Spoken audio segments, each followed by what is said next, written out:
Hello everyone. Welcome to all of you on शिक्षित YouTube channel. आप मुझे सुन रहे हैं शिक्षित का यूट्यूब चैनल पे शिक्षित, जहाँ पे सिर्फ एक मोटिव है, टू मेक एवरीवन शिक्षित। जी हाँ दोस्तों, आज हम एक नए सेगमेंट की शुरुआत करने जा रहे हैं और इस सेगमेंट में हमारा जो मोटिव होगा वो है ये, और ये सेगमेंट का नाम है शिक्षित क्यूरियोसिटी टाइम। और इसका जो मोटिव है वो यही है कि for quick short to increase quick general knowledge. Of course हम सब चाहते हैं कि हमारी जनरल नॉलेज अच्छी हो, ताकि हम शायद कहीं ना कहीं इम्प्रेशन क्रिएट कर सके। शायद कहीं ना कहीं वो जो एक चीज़ होती है ना कि किसी को इम्प्रेस करना हो तो नॉलेज से करो, because knowledge is the most strongest thing that you can have. बचपन में जब छोटे हुआ करते थे तब हम ये सुनते थे कि भाई कलम में बड़ी ताकत होती है। सही बात है, हमारा भी दिमाग है, उसमें भी बहुत ताकत है, राइट। चलो फिर हम करते हैं 1 मिनट, जस्ट सेकेंड, शुरुआत आज के दिन की। तो आज का जो हमारा टॉपिक है वो है ये, what is the significance of 1 मई। चलो फटाफट आंसर दो। अरे हाँ सही जा रहे हो, 1 मई, अरे बचपन में पढ़ा था ना हमने। यही तो है, ये देखो आज के दिन का ये सिग्निफिकेंस है। 1 मई, हैप्पी इंटरनेशनल वर्कर्स डे। जी हाँ, आज जो है जो हमारे लेबर होते हैं, जो वर्कर्स हैं, आज उनका दिवस माना जाता है। आपको पता है लेबर कौन होते हैं? थोड़ा सा और दिमाग लगाओ, सोचो। आखिर ये LABOUR ये आखिर है कौन?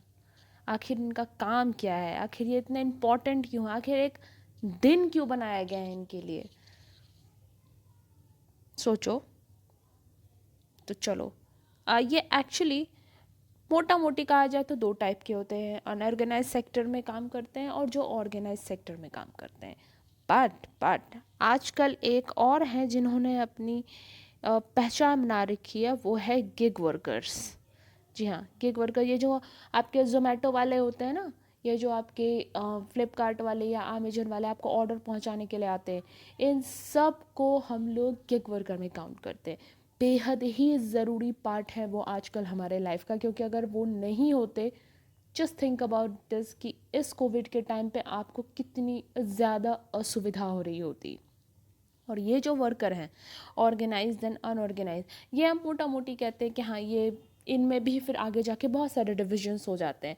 कुछ कॉन्ट्रैक्चुअल होते हैं, कुछ कॉन्ट्रैक्चुअल नहीं होते हैं। जो हम अक्सर लेबर की बात करते हैं तो हमारे दिमाग में इनका ख्याल ज़्यादा आता है, पर ये होते कौन है? मुझे इसका तो आंसर लगता है काफ़ी लोगों को पता होगा, राइट, कि ये अनऑर्गेनाइज सेक्टर क्या है। मतलब पता ही होगा, आप तो ट्राई करो, बोलो कौन है ये लोग, कहाँ से आते हैं ये लोग। है आंसर? चलो ठीक है, आंसर है तो अच्छी बात है, नहीं है तो इस फोटो को देखो। अम्मा याद है जो मछली बेचा करती हैं आपके यहाँ? या ये तो आपने देखा ही होगा। ये ये सीन तो आपने बहुत बार देखा होगा, कई बार आप खुद भी मार्केट जाते हो तो आपने भी ये देखा ही होगा, है ना। या फिर ये देख लो, इन लोगों से तो हम, जब हम लोग 90s के किड्स हैं, संयोग से हमें इनसे मिलने का मौका बहुत मिला है। आजकल के बच्चों को तो अब ये शायद देखने का मौका ना मिला हो, पर इन लोगों को, या फिर इसको इसको तो आपने देखा ही होगा। ये वो लोग हैं जो हमारा घर बनाते हैं, अपना घर छोड़कर आते हैं। ये वो लोग हैं। या फिर इन्हें देखो, इन्हें तो आपने सड़क किनारे बहुत बार देखा होगा। तो ये वो लोग हैं जो अनऑर्गेनाइज सेक्टर में गिने जाते हैं। अनऑर्गेनाइज सेक्टर में कोई फिक्स्ड वर्किंग टाइम नहीं होता, कोई एक रूल नहीं होता, या यूँ कहें कि बहुत ही असुरक्षा होती है, बहुत एक्सप्लॉयटेशंस किए जाते थे। जितना आप अभी देखते हो उससे भी कई ज़्यादा। कई बार आप भी बुरा बिहेवियर कर लेते होंगे, है ना। कई बार ऐसा होता है कि हम सब कहीं ना कहीं चीखते हैं, चिल्लाते। कभी मॉल पे अगर हम जाते हैं तो वो जो भी दाम फिक्स करते हैं हम वो पे कर देते हैं, पर ये लोग जब हमसे वही दाम उन्हीं चीज़ों का मांगते हैं जो बाहर में फ्रेश और ताज़ी होती है, तो हम वहाँ बार्गेन करते हैं। Bargaining is a good thing, पर अगर रूल अप्लाई करना है तो हर जगह करो। खैर, आगे की ओर बढ़ते हैं। अब ये ऑर्गेनाइज सेक्टर क्या है? ये लोग कौन है? आप लोग यही सोच रहे होंगे ना कि बाबी राव की तरह की, मैं क्या करेगा रे बाजे जान के, जानना ज़रूरी है, यह सब जानना ज़रूरी है, क्योंकि ये आपके कॉमन सेंस के लिए, आपकी एम्पैथी के लिए, आपके फर्दर करियर डिसीजंस के लिए, आपकी इंस्पिरेशन के लिए बहुत ज़्यादा इम्पोर्टेंट है।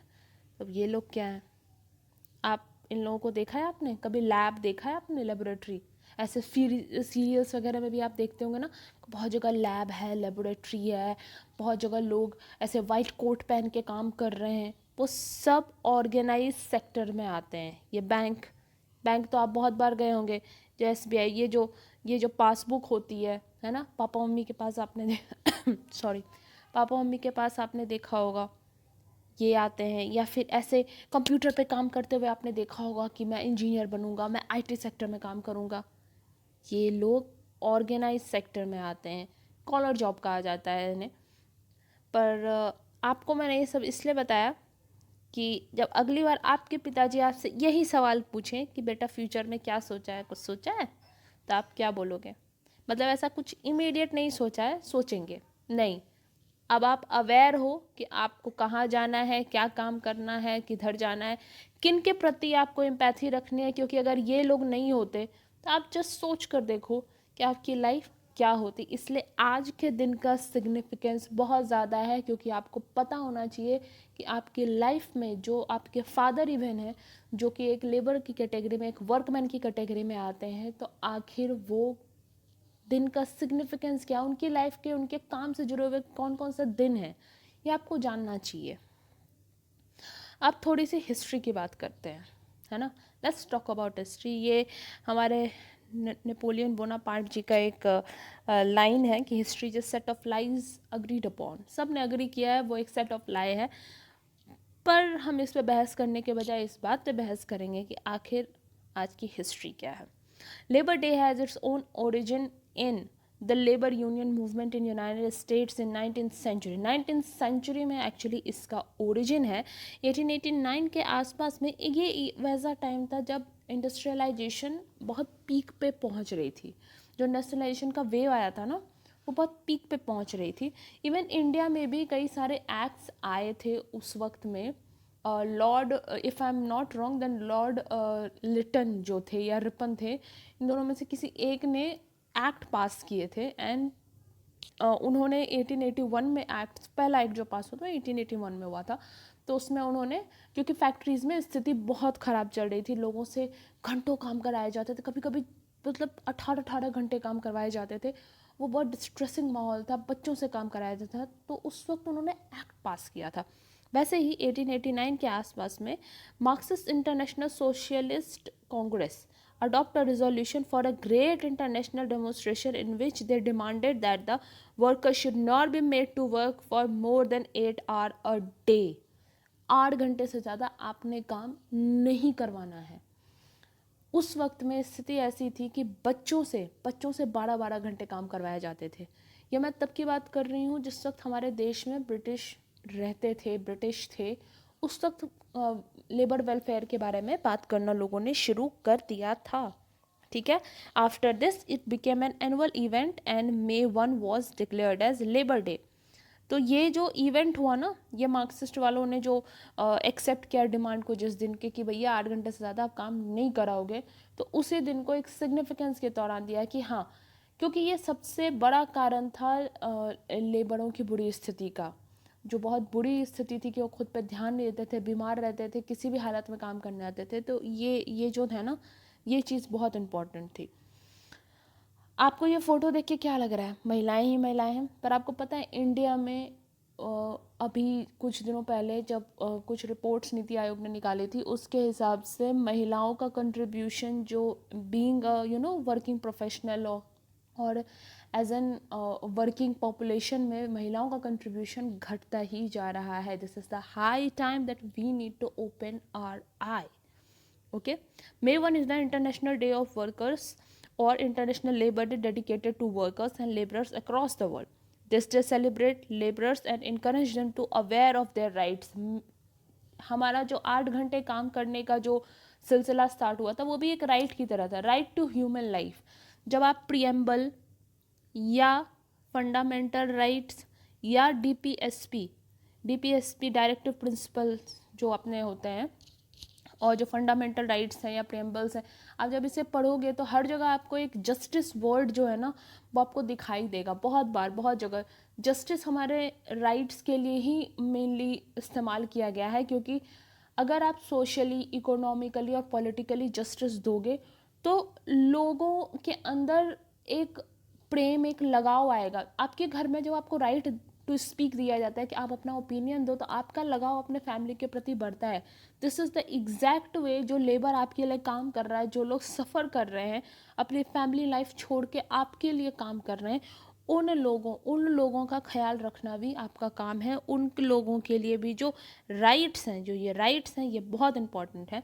तो the day has its origin in labour union movement, specifically the 8 hour day movement. See 8 hour day, तो इसको 8 आवर डे मूवमेंट भी कहते हैं, popularly known as May day.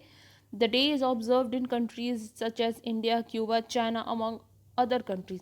बाकी और भी कंट्री से यूएसए हो गया या यूरोपियन कंट्री, क्योंकि मार्क्सिस्ट जो है, मार्क्सिज्म जो है वो यूरोप वगैरह में भी काफ़ी फेमस हुए थे, रशिया वगैरह हो गए, तो इन सब कंट्रीज़ में भी ये दिन काफ़ी ज़्यादा फेमस है। तो आज का जो दिन है इसका सिग्निफिकेंस बहुत ही ज़्यादा है। आपके आसपास के जो लोग हैं, जो आपको डेली वर्क में जो हेल्प करते हैं, उनके लिए ये बहुत ही इम्पोर्टेंट डे होना चाहिए। पर बहुत लोगों को पता तक नहीं है कि ऐसा कोई दिन भी बना है उनके लिए। उनके कुछ राइट्स हैं लाइफ में जो वो सेलिब्रेट कर सकते हैं, जिनका वो इस्तेमाल कर सकते हैं। कोई उनको इनह्यूमन बिहेवियर देकर ट्रीट नहीं कर सकता है, कोई उनके साथ बदतमीज़ी नहीं कर सकता है। अनऑर्गेनाइज वर्कर्स को सबसे ज़्यादा ये चीज़ें झेलनी पड़ती है। तो अब आप एक well informed about today person है, राइट? तो आपको पता है कि हम किस टॉपिक पे आज आए थे। आज हम 1 मई को क्या है उसके बारे में हमने बात की, सिग्निफिकेंस क्या है, 8 आवर डे है, और हमारे आसपास किस टाइप के लेबरर्स हैं। गिग वर्कर्स के बारे में भी बात करना इम्पॉर्टेंट है, क्योंकि कोविड का टाइम है और कोविड के टाइम में जिन्होंने बहुत मदद की है, हमें घर तक हमारा सामान पहुंचाया है, छोटी छोटी चीज़ें जो हम ऑनलाइन मंगवाते हैं उसे हम तक पहुंचाया है, पूरे 1 साल तक बिना किसी झिझक के हमेशा हमारी सेवा की है। जोमेटो को ले लो, आप डोमिनोज़ वालों को ले लो, या फिर जो लोग फ्रीलांसिंग का काम करते हैं। फ्रीलांसिंग मतलब जो कि पेड वर्क जैसे करते हैं ना, कि इस प्रोजेक्ट को पूरा करने का इतना पैसा मुझे मिलेगा तो मैं इतना काम कर दूंगा। तो फ्रीलांसर्स जो हैं, जो फ्रीलांसिंग जर्नलिज्म कर रहे हैं, कि सब गिग वर्कर्स में आते हैं। जर्नलिज्म हालांकि ऑर्गेनाइज सेक्टर का पार्ट है, पर कई लोग ऐसे हैं जो अपना खुद का एक सिंपल है यूट्यूब चैनल ही शुरू कर दिया उन्होंने, और वो आपको इन्फॉर्मेशन दे रहे हैं, तो दे आर फ्रीलांसर्स। तो उनकी भी सोशल सिक्योरिटी बहुत बहुत ज़रूरी है, क्योंकि उनकी भी तो फैमिलीज़ है ना, उनका भी एक परिवार है, उनके भी कुछ राइट्स हैं, उनको भी हक है कि वो एक अच्छी लाइफ जिए, बहुत ही अच्छी लाइफ जिए, है ना। तो बेसिकली आज का दिन इस बात पे ध्यान देने का है कि जो इनके राइट्स हैं, जो लेबरर्स हैं, जो वर्कर्स हैं, इनकी लाइफ में चीज़ें अच्छी रहे, इनकी जो राइट्स हैं इनको पता हो, राइट। तो अगर अगली बार कोई आपको ये बात बोले कि तुमको कि अरे तू चुप कर, तेरे को कुछ नहीं मालूम है, तो बोलना कि मेरे को सब पता है, मैं एक्सपर्ट हूँ। बिल्कुल इसी तरह का आंसर अब आपका आना चाहिए, because you are aware person. मैं आपको यहाँ थोड़ा गाइड कर रही हूँ ताकि आपके अंदर थोड़ी क्यूरियोसिटी जगे। आप खुद भी सर्च कीजिए और कमेंट सेक्शन में डेफिनेटली मुझे इस दिन के बारे में और जानकारी दीजिए जो आप देना चाहते हैं। नेक्स्ट जो हमारा वीडियो आएगा और जो जानकारी मुझे सबसे ज़्यादा पसंद आएगी, मैं उस जानकारी को उस वीडियो में कोट करूँगी with the name of the person. Okay, तो भाइयों एवं बहनों, शेयर करें, लाइक करें, फॉलो करें, कमेंट करें और नोटिफिकेशन ऑन करना ना भूलें। और बहुत बहुत मदद की ज़रूरत है, आपके शेयर की बहुत बहुत ज़रूरत है, तो प्लीज़ शेयर करें। तो चलो ठीक है, फिर कल मिलते हैं, है ना। कल या फिर जिस दिन और कुछ ऐसा क्यूरियोसिटी भरा मिलेगा तो उसके लिए मिलते हैं फिर। तो मिलते रहना फिर आप लोग, हैं। तो फिर चलो बाय, फिर आना, ठीक है, टाटा।